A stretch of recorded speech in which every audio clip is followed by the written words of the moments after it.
So to be honest, I actually thought people already knew that it was toxic. So up until 2006, the Air in Nike Air was actually made out of toxic gases, but we'll get into that later. What is technology but the brain demanding more from the body? More than what was done. More than what is thought possible. So something that a lot of people may not necessarily know is that Nike actually didn't invent the air unit inside of the shoe. It was actually invented by this guy named Frank Rudy. He was an engineer that worked at NASA. So NASA during the Apollo mission created a bunch of different things. And one of the things that they created was this air unit that went inside of the helmets that the astronauts wore. Frank took that idea and implemented it inside of a shoe and brought that idea to Nike. He actually patented the idea in 1979. He showed the idea to Phil Knight. Phil Knight liked it, actually took it on a test run, and they put it into their first shoe, which was the Nike Tailwind, I believe back in 79 as well. Hey guys, what's poppin'? Jacques Slade here, and as most of you guys know, it's a very strange time in the world right now, but despite that, I wanted to create a little bit of quarantine content to keep you guys entertained. So without further ado, let's jump right into it. As most of you guys know, Air Max Day just passed, and that's the day that Nike has picked to celebrate Air Max, or the Air unit, in all of their shoes. And instead of actually just celebrating Nike in that way, I wanted to pick the shoes that have Air Max that I personally really like. I got a really strange pair in the mail that's a bit of a hybrid, and instead of just doing a regular unboxing, I thought, like, why not dig through my collection, pull out some of my favorite models, but also give you guys a little bit of history on the Air Max and the Air Max unit. So without further ado, I'll stop talking and let's get right into it. And this is my world now.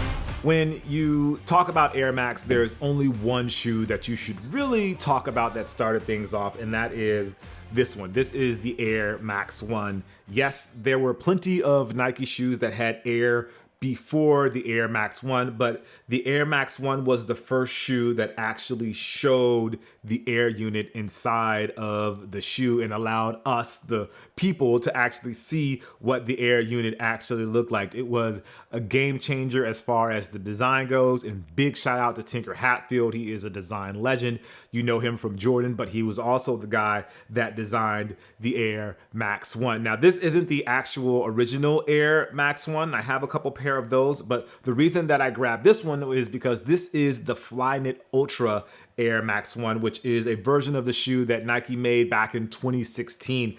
Basically, it has a hollowed out midsole. As you can see the Air unit here, you see I've worn these a ton because they're super dirty, but then the upper is made all out of Flyknit. So basically it is a super light version of the Air Max 1. And as you can see, I wore these to death. They need to be clean. I really fell in love with these when it comes to Air Max. If there is a favorite Air Max in my collection right now that I will pull out of the closet just at a moment's notice, this is what I think about.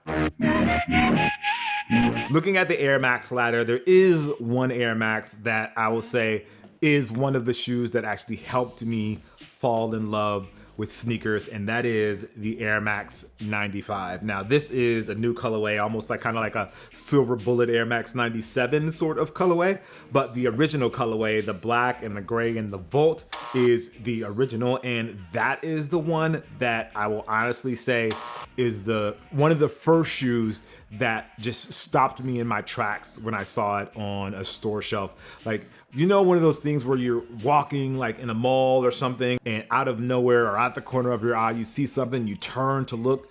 That's what this shoe was for me, the Air Max 95. I don't know if it was the lines, if it was the Air Max units in the forefoot and the heel, or if it was the design of it, or if it was the colors of that Volt and the black and the gray, but there was something about it that just grabbed my attention, and it was one of those things where it was like, I have to have that shoe. I obviously wasn't able to get it back then, but it was one of the shoes where I was like, I need to have one of these, and it just blew my mind. I have a original pair in my collection somewhere. I couldn't find them. I looked in my storage unit and I didn't see them, but they're somewhere in there.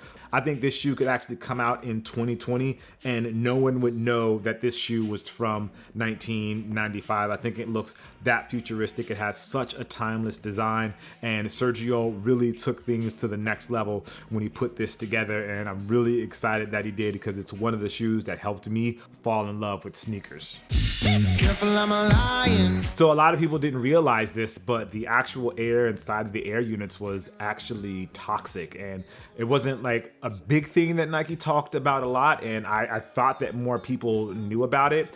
But yeah, so in 2006, they switched from the gases that they were previously using to something that's more similar to the air that we breathe today that contains a lot of nitrogen. The actual gases, if you want to know, I don't know the exact names, but it's they were inflated with hexafluorethene, Freon 116, and sulfur hexafluoride, SF6, and both of those are actual harmful greenhouse gases in today's world where sustainability and taking care of the earth is a bigger impact and a bigger influence on the way that brands are creating things. You know, big kudos to Nike for taking the initiative in 2006 to switch that over and really, in a sense, help protect the planet. Okay, so for this one, a lot of people, I don't even think people are going to recognize this shoe, but it was a shoe that I personally really liked, and I played basketball in it a ton. That's one of the cool things about Air Max, that it works whether you're running or playing basketball or really whatever sport that you're playing. Well, except for track, maybe not track, but everything else, Air Max pretty much works. And Jordan Brand actually did a shoe called the Jordan Big Ups, and I've actually talked about this on my channel before, but I loved playing basketball in this shoe. So these were released back in 2011, I believe it was. It was either 2010 or 2011. As you see, they have a full-length air unit. It's not a signature shoe. It wasn't somebody's shoe in particular. It was just a shoe that I liked. I really appreciated the design of the shoe. They were really comfortable to play in from my perspective. They had the cool gray colorway. They had the little fake patent leather here at the toe. So they were kind of like an Air Jordan 11, but not really, because they had the Air Max unit. And I was really excited to play in these. These came and they went. They did a bunch of different colorways and people were just not into them, which kind of hurt my heart a little bit. So I held on to this pair, and every once in a while I'll break it out and go play basketball in it. And when I figured if I was going to talk about Air Max, I definitely needed to talk about this because I loved playing in this shoe. All the bullets that we dodged. So Air Max has had some weird versions and weird looks on the shoe, and one of the weird ones that I really liked, and again, I thought people were going to be into, but they weren't, is this one. This is the Air Max 270 ISPA. The thing that I love about this shoe is I feel like it looks a little bit like a hiking and outdoor shoe, but it has the big 270 Air Max unit there at the back. Feels good. I've worn them quite a few times. I've actually gone hiking. I've climbed mountains literally with these shoes on, and I've worn them just casually as a lifestyle shoe. It felt like an ACG version of an Air Max to me, and I think that is what attracted me to it and made me really want to grab a pair of these. They didn't do very well. They actually ended up at the outlets, which is where I got this pair. There was a black pair, there was a white pair as well. I thought it was hot, and that's why I picked up a pair. And I don't think you guys are gonna like these, but you could probably find these at an outlet if you looked hard enough, and they'll probably be like 60, 70 bucks. I'm mixing some of the old with the new. Something that I really like that Nike is doing is bringing back retro models as golf shoes.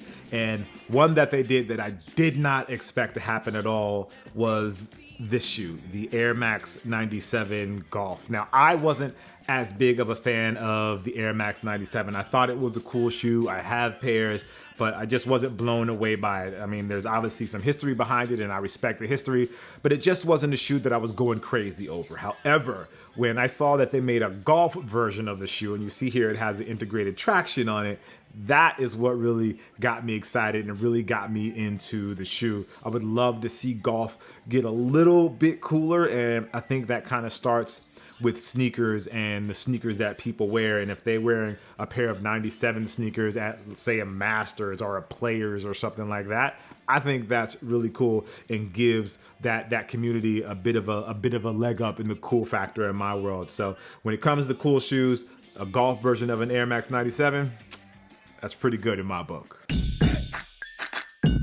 Here's a fun fact about Air that I don't think a lot of people know, that it's never, as far as I know, it has never actually been proven to give you a performance benefit. That's not to say that it isn't more comfortable or that people like the way it feels, but as far as actually giving you a measurable performance benefit, that actually hasn't happened. And think about that. Air has been around since 1979 or 78 or 79 when the Tailwind came out. Some people would even argue that it makes your foot weaker. There was actually a study done where runners were actually preferring not to run in Air units, but instead run barefoot or run in minimal shoes because they thought the Air was making their foot weak, and there were more ankle injuries and more knee injuries as a result of having great cushioning. Now, that doesn't take away from the lifestyle aspect of Air Max, which I think has become bigger than the actual running side of Air Max, but just something interesting to note that there isn't any recordable or measurable performance benefit to wearing Air Max. I'm spending money like I just got So for this paid. shoe, I was close to not even showing the shoe just because I was really, really disappointed with the way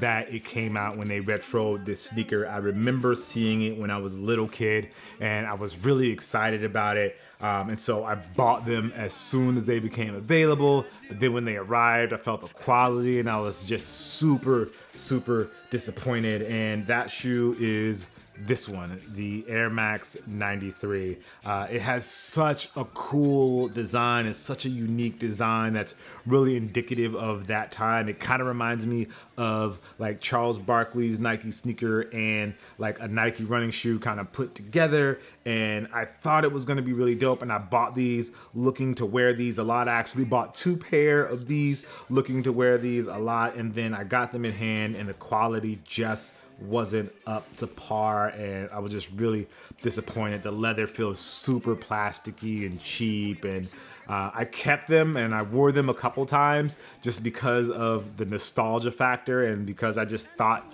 this, and I still do think this is such a cool shoe, but I was really disappointed in the quality of these. So yeah, this is just one of my favorites, and I wanted to show it just because I love the design and how striking this design was, but at the same time, Nike really let me down when they retroed these. Cash in before the house rules. So this shoe is actually the inspiration for this entire video, and it is this one. It's like a tuned Air version of the Vapor Max, and this shoe represents to me a lot of what Nike does when they get something that's successful. So the upper here is obviously inspired by the tuned Air, but then you have the Vapor Max outsole, which I think is incredible and I think looks really, really dope. It wasn't as comfortable as I thought that it was going to be. I honestly thought it was going to be a lot softer and more cushioned when I first saw the shoe. It is a little more firm than I expected, but I still think that it looks incredible, and I'm really happy that Nike did it. So it has the Vapor Max bottom, but there's something about this also is it kind of has a little bit of an off-white feel happening right here on the side. I believe these are a Foot Locker exclusive and they're actually available now. But you see here, it says catching Air manufactured jump prep department 24/7 spring 20 flight pack. So this must be part of their flight pack, but it's interesting to me to see Nike pulling from like that off-white style print on the side of a shoe and putting it on an Air Max or a Vapor Max hybrid at that. It's just a very interesting look. It was just a really cool, interesting hybrid of a shoe, and it inspired this video. I'm a brand new pair of shoes. Keeping with Air Max, one of the most exciting Air Max days that I've experienced was when, I believe it was the second year of the Air Max day, when they released the Vapor Max. So the Vapor Max obviously was a game changer and represented something totally different than what we had seen before.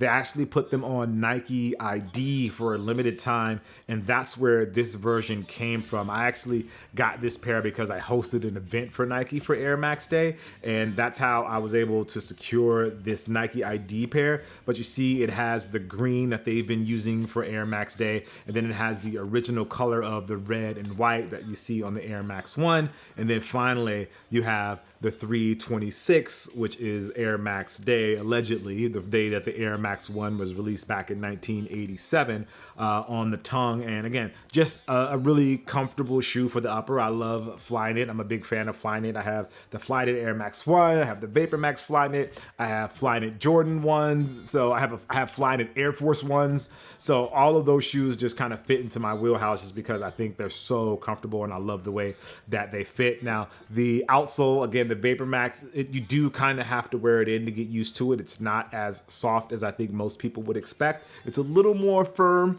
than I think it should be, but at the end of the day, you wear them in and then you get used to it and it feels a little more comfortable. So yeah, definitely wanted to show you guys these just because I thought it is, it's one of the cool sneakers, and I still wear these a lot, as you can tell from the bottom and how dirty that is, and also from how dirty the upper of the shoe is. I need to clean these is what I'm trying to tell you guys and what I'm trying to tell myself. But just wanted to show you these just because I thought it was a really dope version of the Air Max and shows the evolution of where the shoe is going. A lot of these shoes are newer in the Air Max spectrum. I have some of the older ones, but I really wanted to focus on the ones that I actually wear a lot or that have a really special memory for me. And one of the newer ones that I like and that I was really into is this shoe. I don't think anyone knew that the world and the sneaker world would embrace the Air Max 270 the way that they did. But one that really stuck out to me is the React 270, which has React in the forefoot, and then it has the Air Max in the heel unit. Now, a lot of times Nike does stuff like this where they'll combine two different technologies and put them in the shoe. And oftentimes it doesn't result in something that people are really into or something that people really like. However, with the 270 React, I think that momentum has sort of changed. People are seemingly a lot more excited about the 270 React than they were about just the regular 270, and or that they're about React in general. The price point is a little high on these, and I think that's preventing some people from getting them. But I've had friends that aren't super into sneakers approach me specifically about this shoe when I wear it. And obviously this is one of the best colorways that they've done so far. This is the Bauhaus colorway that is really, really dope and really clean. But there are new colorways coming out all of the time, and I see more and more people, just like random people in the mall, rocking the React 270s. And I don't know if they know like the full story behind it, that React was created for running and that the 270 Air unit is like the first lifestyle Air unit that was made. And I don't know if they know that, but I do see them rocking this, and if they feel like it's a dope shoe, I think that's what's really important. So for me, I definitely added this to my list, the Air Max 270 React. So when I think back and I think about Air Max, you have to think of the way that the shoe was marketed by Nike, the way that it made people feel, and the confidence that it gave people.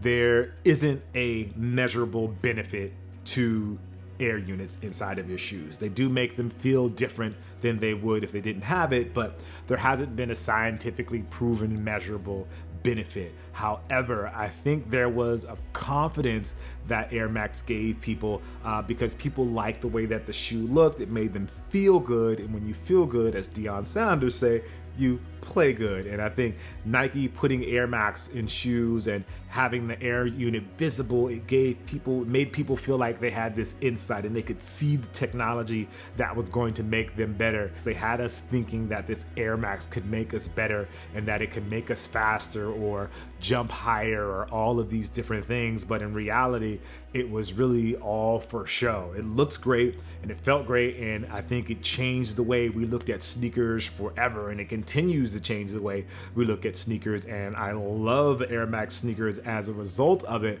But it's really interesting to think that how that marketing can get inside of our heads and change the way we look at something, or to change the way that we feel about something. So just something to take note of when it comes to thinking about the things that you intake and everything that you listen to, that it may not necessarily always help you, but as long as it makes you feel good and feel like you're doing better and encourage and push you to do better, maybe that's all that really matters at the end of the day. Anyway, so just want to give you guys a quick look at some of the Air Max in my collection. I hope you enjoy. As always, make sure you like, favorite, and subscribe, but that's only if you want to. Honestly, you don't have to. I just really hope that you enjoy the content. All right, guys, I'm Jacques Slade, and I'll see you soon. Peace.